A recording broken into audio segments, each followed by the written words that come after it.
ako'y ibigin mo.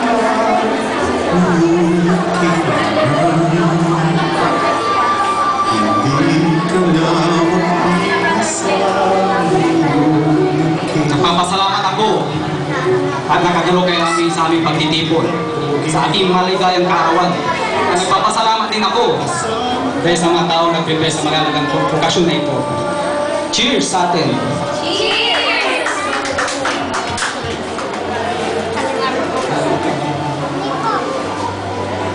Sana po si Marco. Matatapos na yung birthday party ng ama niya, ay wala pa siya. Beatrice! Yes, Where's Mark? Mommy, I'm home. yan na pala si Marco eh. Mom, we need to talk. Ano na naman yung Marco? Matatapos na ang birthday party ng Papa Malik, kakain ka. No, we need to talk right now. Ano nga yun, Marco? Ano na naman yan? Kilala mo ba kung sinong nagbigay sa akin sa'yo? Hey, Marco, what are you doing to Mom? Hey, Marco, what are you doing to Mom? Huwag kang mangingialam dito, Celine. Labas ka dito. Kami ni Mom ang nag-uusap. You're so GRR. Hey! What's happening here? I'm sorry, Dad, but I have to talk to Mom alone. Marco, ano na yan? Ano na naman yan, ha? Totoo ba na si Tito Oscar ang nagbigay sa'yo sa akin? Umamin ka, Mom? Hindi! Hindi ko kilala. Beatrice, totoo ba yun? Umamin ka. Umamin ka. Si Oscar na. Oscar! Bakit? Ano ba? Bakit? Bakit mo kailangan malaman? Kambal ang ipinanganak ni Aling Teresa. Kakambal ko si Celine. Hindi man halata, kakambal ko si Celine. Ano, Oscar? Totoo ba ang narinig ko? Hindi! Ayaw mo muna akong magsalita. Tinuring pa naman kita ng isang kapatid. Tapos ito lang ang gagawin mo sa akin. Lulukuhin mo lang ako. Hindi lang ako may kasalanan dito. Pag ako ang sisihin mo. Ang iyong kapatid, si Teresa, binigay ko sa Margo para angkinin ang anak niya. Pero hindi ganun ang ginawa niya. Kaya hindi lang ako may kasalanan. Pati si Teresa. Kaya kinalaman ko, hindi naman ako nagpalitong anak ko. Oscar! Hindi yan totoo! Pinagbibintangan mo na naman ako! Beatrice, bakit mo sinampal si Oscar? Walang kanyang pa-payslip. Ikaw talaga. Ay, ako may kasalanan dito. Ako may kasala. Kaya ako sila pinag-iwala dahil sa inyong dalawa. Nag-aaway kayo palagi. Buntis ka pa lang. Nag-aaway na kayo. Kaya ako sila pinag-iwalay. Hindi ko alam hindi ko alam tadhana. Pinagtampo sila. Mom, Dad, kukunin ko na ang parte ko sa manap. Now na! Dad! Now na! Wag mo siya kaya ako malis dito sa pamamahay natin. Mamamatay ako to. Mom, ano ka ba? Buhay ka ba? Relax! Huwag mo hayaan umalis siya.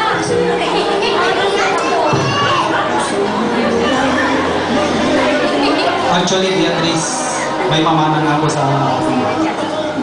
at ganit lang ako. Bibigay ko na sa kanya ang kanyang mana. Thank you. I'm sorry, Beatrice. Gusto ko nang mapag-isa. Masyado nang maliit si Celine. Hindi, ang mundo namin ni Celine. Itatayo na ako ng sarili kong memorata. Goodbye. Ang tagal naman ng bus. Ang dilim-dilim dito eh. Ang bus. Miss, bawal ka dito dumaan. Kailangan ko magbigay ng lagay. Bakit? Sino ka ba? Di mo ba alam? Teritoryo ko to. Tanong mo ang pangalan ko sa mga kapitbahay mo dito. Bakit? Sino ka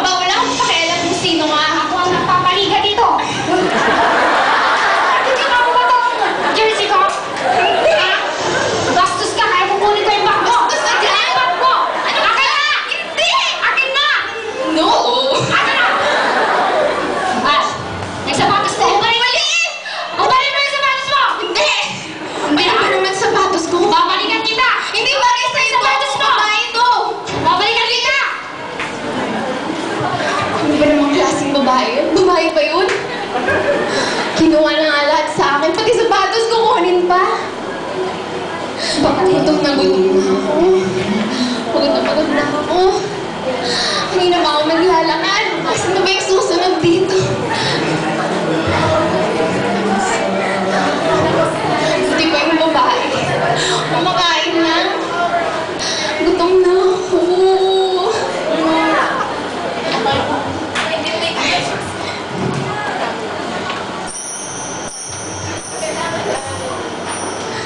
Ba naman yan?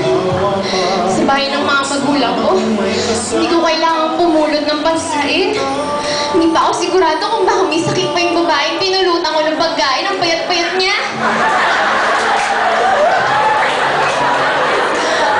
Babalik na lang ata ako sa mga magulang ko. Buti pa si Celine. Pinapainom ng cherry fruit pero walang nangyayari. Pero paano ako babalik na sa Manila? Wala na akong pera. Yung leche kasing babae yung kinuha niya yung bag ko. Sasamla ko na lang yung sapatos ko.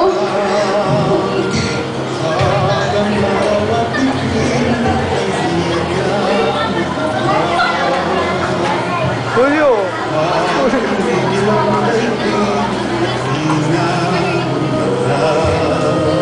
Julio, ano na kaya nangyayari sa ating anak?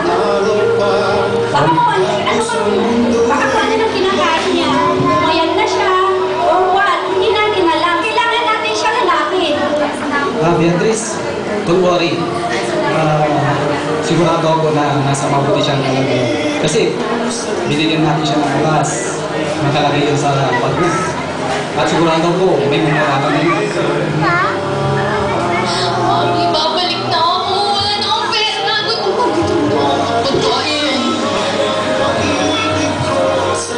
Salamat ang lahat. Bumalik ka dito sa atin, anak. Oh, anong nangyari? Bakit wala yung binigay ko sa yung bag? Paano ka naging... Anong nangyari sa'yo? Dad, I don't wanna talk about it. I'm hungry. Sige, padala natin ang iyong kapatid. Palagi na lang ba ako magpapalaya? Magbibigay? Huwag kang mag-alala, magka-height naman tayo ngayon.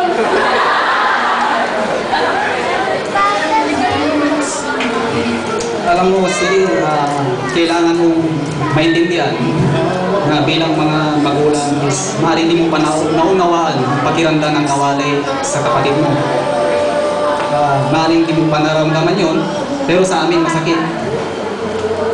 Dati nawala siya, pero ngayon siya'y nagbalik. At dapat natin kasaya, di ba? Sige. Sige, agree na ako dyan. O, tara na, Marco. Go. Celine, sorry ha. Kung lagi kitang pinag-uuli, lagi akong masama sa'yo. Yan mo. Love naman kita eh. Che!